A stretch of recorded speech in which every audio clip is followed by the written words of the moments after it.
Welcome to Prashanti news. Kakinada జిల్లా ప్రతిపాడు నియోజకవర్గ ఏడేశ్వర మండలం రమణీయపేట నుండి జే అన్నవరం వరకు 12 కిలోమీటర్స్ R&B రోడ్ పునర్నిర్మాణం కోరుతూ ఆదివాసీ సంఘ రాష్ట్ర అధ్యక్షుడు లోతా రామారావు ఆధ్వర్యంలో సిపిఎం అనుబంధ సంఘాలు ధర్నా. ఏలేవాడికి బుద్ధి లేదా, ప్రభుత్వానికి సిగ్గు లేదా అంటూ నినాదాలు పలికారు. ఈ సందర్భంగా రాష్ట్ర సిపిఎంఎల్ రాష్ట్ర నాయకులు రామారావు మాట్లాడుతూ ఏలేశ్వరం మండలం రమణయ్యపేట నుండి రహదారు ప్రభుత్వాలు మారినా గిరిజనుల తలరాతను మార్చుకోలేకపోయారు. ఏజెన్సీ ముఖద్వారం కేంద్రం ఏలేశ్వరం గిరిజనులు వైద్య సేవల కోసం అంబులెన్స్ మరమ్మతుల్లోనే గర్భవతులు ప్రసవాలు అంబులెన్స్ లోనే జరిగాయి. ప్రాణాలు కోల్పోయినా పట్టించుకోరా, గిరిజన ప్రాణాలతో చెలగాటమాడుతున్నారు అంటూ రాష్ట్ర నాయకులు రామారావు మండిపడ్డారు. గిరిజన మారుమూల గ్రామాలకు రహదారులు నిర్మాణాలు చేస్తున్నామని గొప్పలు చెప్పుకుంటున్న కూటమి ప్రభుత్వం మారుమూల గిరిజన గ్రామాలకు రహదారి లేక ఇక్కట్లు పడుతున్నారు.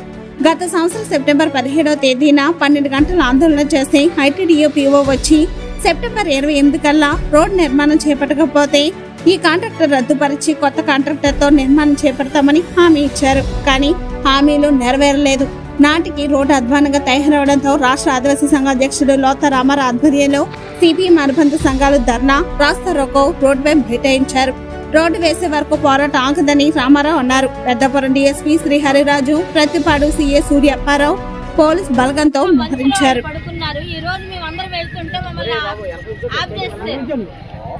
ఎంతకాలం ఇలాగా అంటే రోడ్డు పరిస్థితి మీకు కనిపించట్లేదా?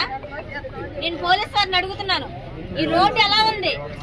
ఈ రోడ్లో మీరు తిరుగుతున్నారు కదా, మమ్మల్ని ఆప్ చేసి మమ్మల్ని ఇబ్బంది పెట్టారు. ఈ ఉద్యమాన్ని మీరు ఆపలేరు. మేము ప్రాణాలు ఇవ్వటానికైనా సిద్ధంగా ఉన్నాము.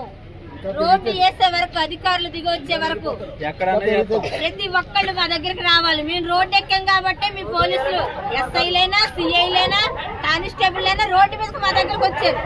మేము రోడ్డు ఎక్కాము, మమ్మల్ని ఈ ఉద్యమం చేయకుండా ఆపు చేస్తున్నారు. మా గొంతులు నొక్కాలని చూస్తున్నారు, కానీ ఈ ఉద్యమం అయితే ఆగదు. మమ్మల్ని ఇక్కడ ఆపు చేస్తారా లేకపోతే